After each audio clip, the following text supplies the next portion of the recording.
Hello everyone, welcome to Lost in the Reel. Today I'm going to be going over and ranking all 13 films that I saw at this year's South by Southwest Film Festival. There were definitely a couple of really good hidden gems, as well as two incredible films that I cannot wait for you to see. And of course, as with all film festivals, there were certainly a couple of stinkers. So, let's get started.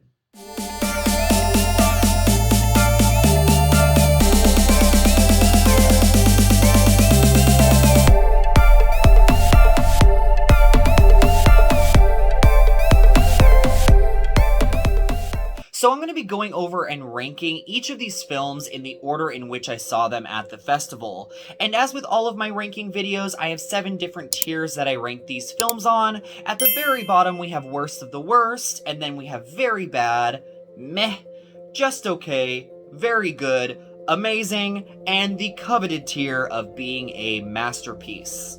So the first film that I saw was Potato Dreams of America. This is a really interesting little film that's based on a true story about a young boy and his mother who are living in the USSR during the late 80s and early 90s. And she absolutely hates her job, and she also does not want her son to be enlisted in the military, all the while he's dealing with his sexuality. So she ends up becoming a mail-order bride and escaping with her son to America. But the man she ends up marrying is a radical evangelical Christian and tries to force his religion on them. So I really liked this film. I thought it was extremely sweet, but I did find issue with the fact that I thought it was tonally all over the place. There are moments in Potato Dreams of America where you feel like you're watching a niche queer cinema film and it's over-the-top B-movie camp. And there's even this musical number that feels completely out of place. And then there are moments when you feel like you're watching a straightforward autobiographical coming-of-age tale. And the thing is, Potato Dreams of America's story has enough merit on its own. It's profound and moving, and I really don't think it needed those over-stylized camp notes to make it feel more unique. It just didn't need it. But I do think that the lead actress who plays Potato's mother, Maria C. Kaminsky, I thought she was phenomenal. She's like this bright light in this dark world that's surrounding Potato. And you know what? The rest of the cast is really great as well. They all are very exuberant, and you can tell there's a lot of passion behind this project. At the end of the day, I had a smile on my face throughout Potato Dreams of America, and it's a definite love letter to mothers. So I'm gonna say Potato Dreams of America was just okay. I think if it had just stuck to the straightforward autobiographical story, it would have been very good or amazing. The second film that I saw was Executive Order, which was directed by Lazaro Ramos and stars Alfred Enoch from How to Get Away with Murder and the Harry Potter films. So basically this movie takes place in a dystopian future where the Brazilian government decrees a measure that forces black citizens to migrate to Africa in an attempt to return to their origins. This is a very timely and relevant film, and I think this story lends itself well to go in a lot of really interesting different directions, but I was sorely disappointed by this one. I think the movie really needed some more world building as well as some intimate character development, because there's a lot of really awful things that happen to these characters, but you really just want to care for them more.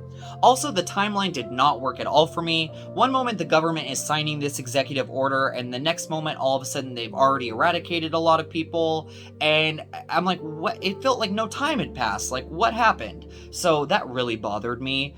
I really like Alfred Enoch as an actor. I think he was great in How to Get Away with Murder, but he's not really given a lot to do here. Maybe a couple of moments where he has a time to shine, but once again, did not care for the characters here. I was really expecting a gut punch from Executive Order, but all I got was a tickle.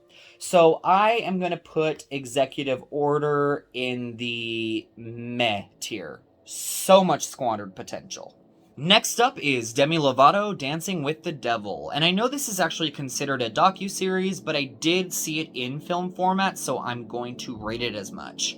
This is Demi Lovato basically coming clean and telling her full story about her 2018 nearly fatal overdose and all of her awakenings afterward. So I actually already do have a full review of this documentary. If you want to check it out, I'll have a link right up here for you all.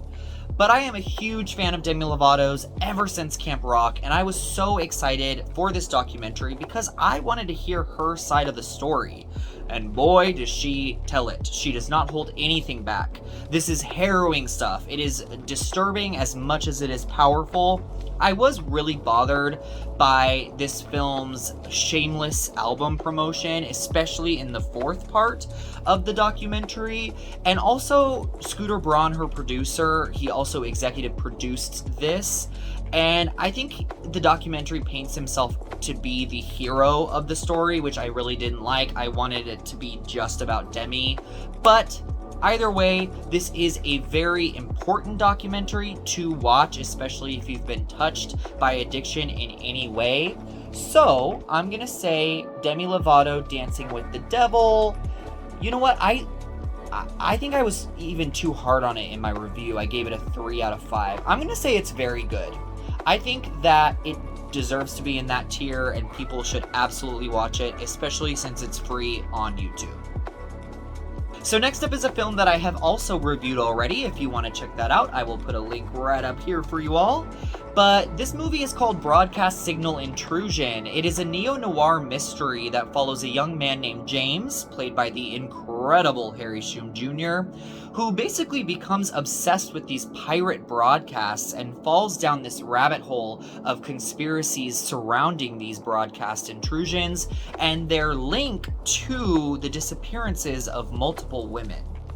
I'm not gonna lie, I have read a lot of reviews from other critics that I admire about this film, and a lot of people did not like it. And I understand why, because this movie asks a lot of questions that it doesn't really answer in any concrete way. But I wasn't bothered by that. I thought it actually came together quite well, and I was riveted from beginning to end, and the movie is just dripping with atmosphere. I loved it all.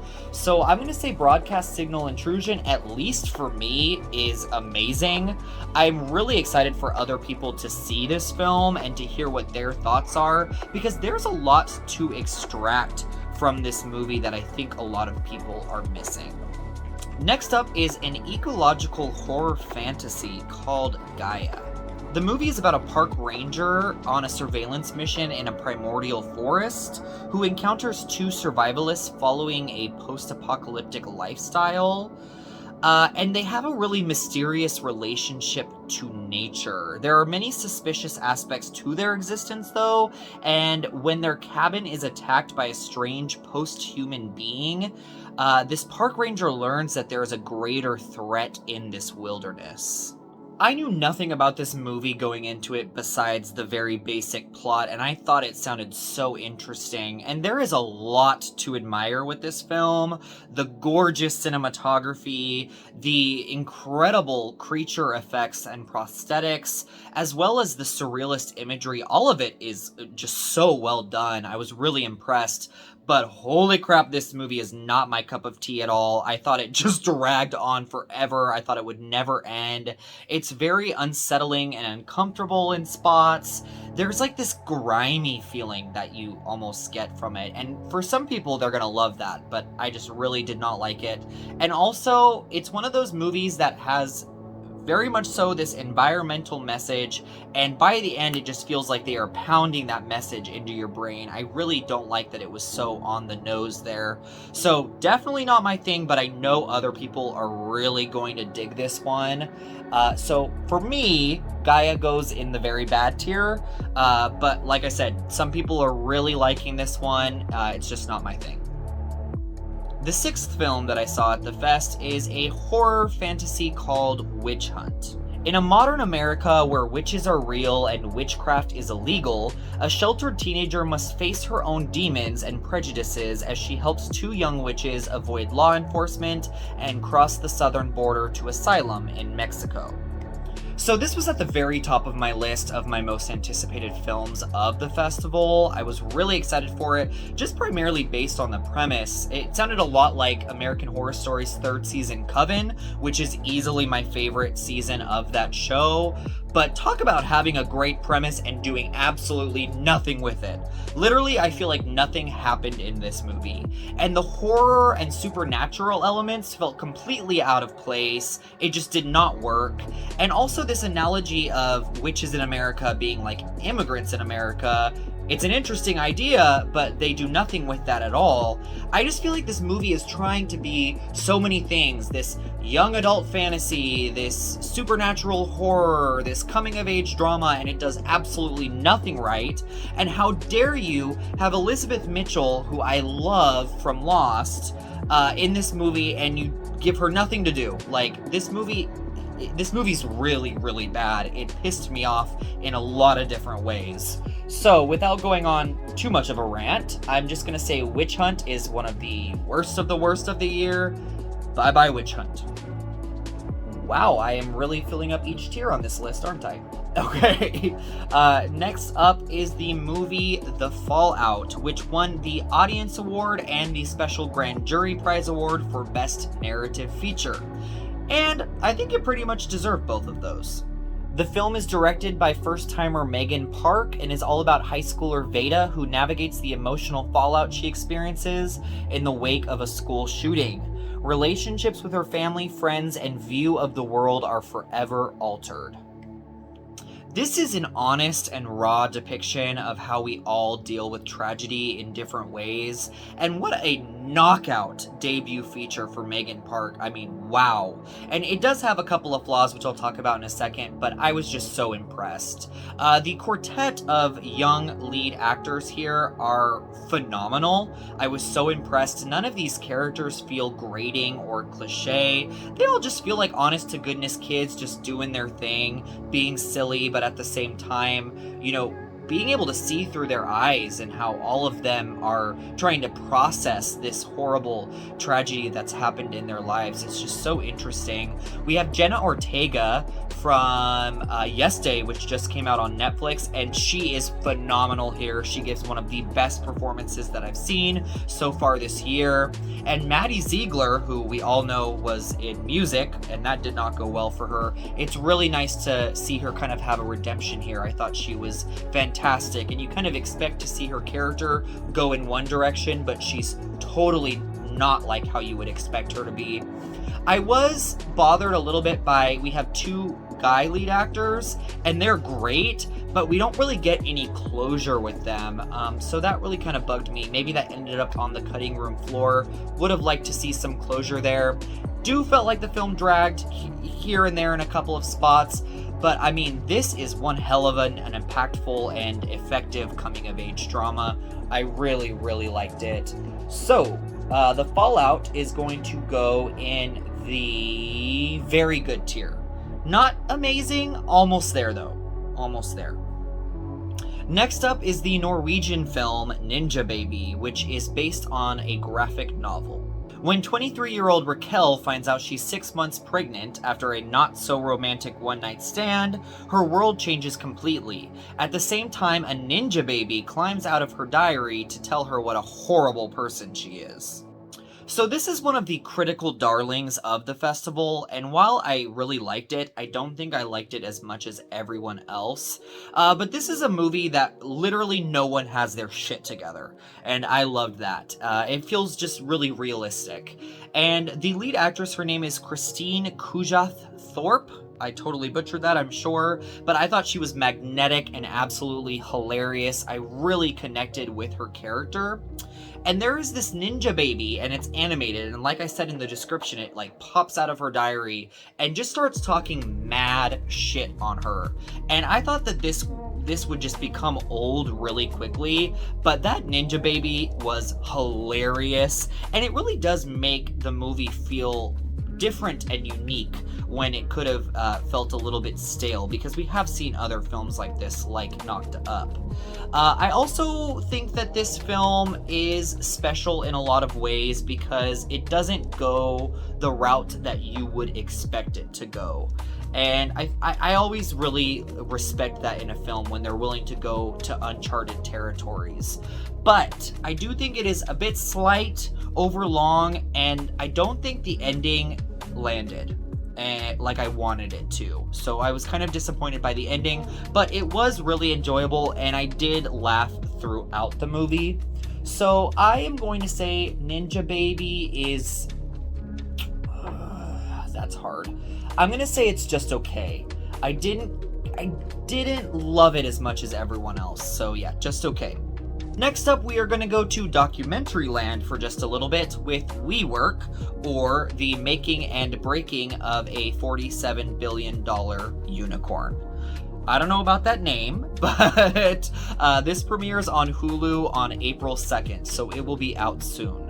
This documentary explores the rise and fall of one of the biggest corporate flameouts and venture capitalist bubbles in recent years, the story of WeWork and its hippie, messianic leader, Adam Neumann. I think that this is a worthwhile documentary to watch, especially if you have Hulu.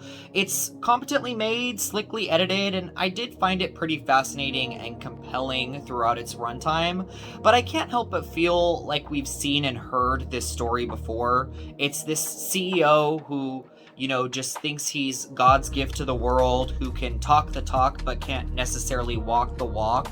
And it's kind of embarrassing to watch all of these people flock around him because he's basically like a cult leader with all of these empty promises for these people. So it's kind of sad and uncomfortable to watch at times. But yeah, I liked this documentary.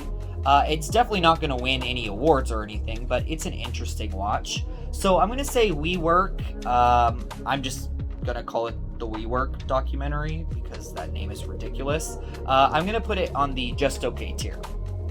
And now we have another documentary called The Lost Sons. And out of all of the documentaries, this is the one that I was most excited about because of its premise. It's 1960s Chicago. A baby is kidnapped from a hospital. 15 months later, a toddler is abandoned. Could he be the same baby? In a tale of breathtaking twists and turns, two mysteries begin to unravel and dark family secrets are revealed. So yeah, what a hell of a plot for a documentary.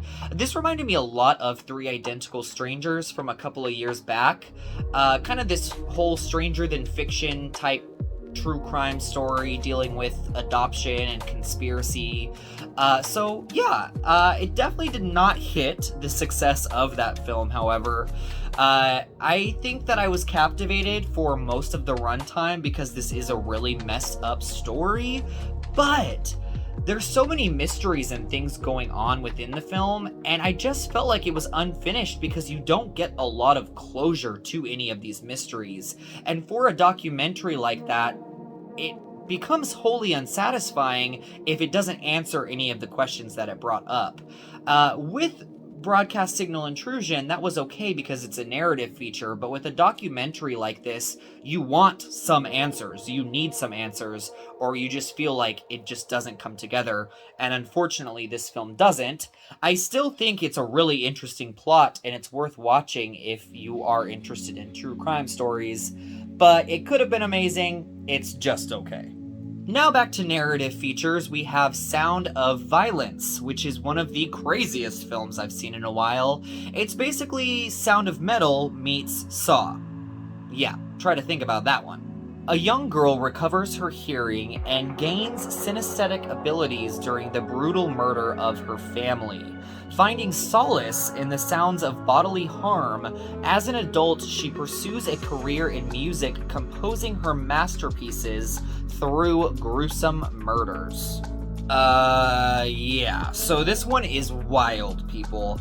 I really don't know how to grade or rank this one, really, because it is so creative and unlike anything I've ever seen before.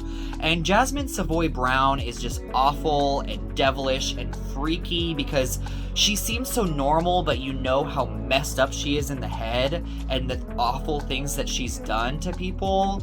And there are some really ingenious kills, some really gruesome, nasty scenes. But I just don't think that I really liked it all that much. I really didn't. So it's definitely not a film that I'll ever watch again, but I have to give it some credit because it is a film that I will not soon forget. So, Sound of Violence. Oh, this one's hard. Gosh.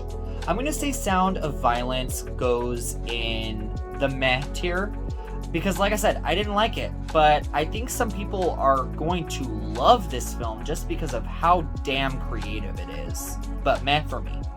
Next up is a film called Violation, which is actually going to be available on Shudder this Friday, March the 26th. Basically, this is a rapey revenge thriller about a traumatic betrayal that drives a woman towards a vengeful extremity. Oh god. Oh, this movie. So the thing is, Violation has gotten some really incredible scores from critics, and there are a lot of people who are a champion of this film, but I did not like this movie. I felt violated in every way. There is an erect peen in this movie for way too long. I couldn't concentrate on what was happening. It was too much. I just did not like this movie. Once again, there are people out there who really like it, and this is for them. For me, I just felt disgusting after I watched it, and I really just wanted to turn it off like 30 minutes in. I kept watching it, but I wish that I had just turned it off. So for me, Violation is very bad. Be forewarned, this is definitely a movie that is disturbing and not for everybody, but it will be out on March 26th if you're interested. And last but not least is the coming-of-age dramedy Inbetween Girl. Teen artist Angie Chen turns to secret hookups with the heartthrob of her private school after her parents' sudden divorce. So this was far and away the biggest surprise for me of the festival, because I didn't even have this on my to watch list. I actually snuck it in at the last moment, and I am so happy that I did. This is such a genuine and tender coming of age dramedy that deals with some really heavy subject matter with grace and honesty. It also delves into some really unexpected territory with growing up in a mixed race family and what it's like when that falls apart and dealing with your identity. And also, none of these kids devolves into a stereotype. They all feel so real. And Emma Galbraith as our lead is a revelation. She was so she just was jaw-droppingly good. I cannot wait to see her in more films. I think that Inbetween Girl deserves to be picked up by Netflix. It is perfect in that niche of coming-of-age dramas, like Never Have I Ever and To All the Boys I've Loved Before. This would just be perfect for Netflix, so I hope it gets to as many eyes as possible. But for me, Inbetween Girl is just an amazing film. I cannot wait to watch it again, and I hope others do too. So now I'm going to move these films around so we can rank them from the very worst to the very best. And we're going to start at the bottom here with Witch Hunt. That stays there. Please don't watch that movie. It's not good. Next up on the very bad tier, I'm going to keep Violation there because that movie was rough. And Gaia, I think it's a very ambitious, interesting film. Very well made. It's just not my cup of tea. Next up on the meh tier, I'm going to move Sound of Violence in front of Executive Order, because at least I'll remember Sound of Violence. Then up on the just okay tier, I'm going to move Ninja Baby to the very top of that just okay tier, because Ninja Baby I think is a movie people are really going to embrace and really love. Once again, I didn't like it as much as everyone else. It's still a really good, funny movie. Next up is Potato Dreams of America. I really wish that this film did not go the camp route and just stuck with its fantastic autobiographical story. It would have been a lot better. Then I'm going to move The Lost Sons up in front of WeWork, just because The Lost Sons has such a riveting story. Next up on the very good tier, I'm going to move The Fallout in front of Demi Lovato, Dancing with the Devil. I think both of these are powerful, important films. I just think the Fallout just kind of blew me away just a little bit more. And then on the amazing tier, I'm gonna keep that the same. Broadcast Signal Intrusion was my favorite film of the festival, followed closely by Inbetween Girl and The Fallout. And then the worst of the festival was Witch Hunt. Thank you so much everyone for watching Lost in the Reel. We will see you soon.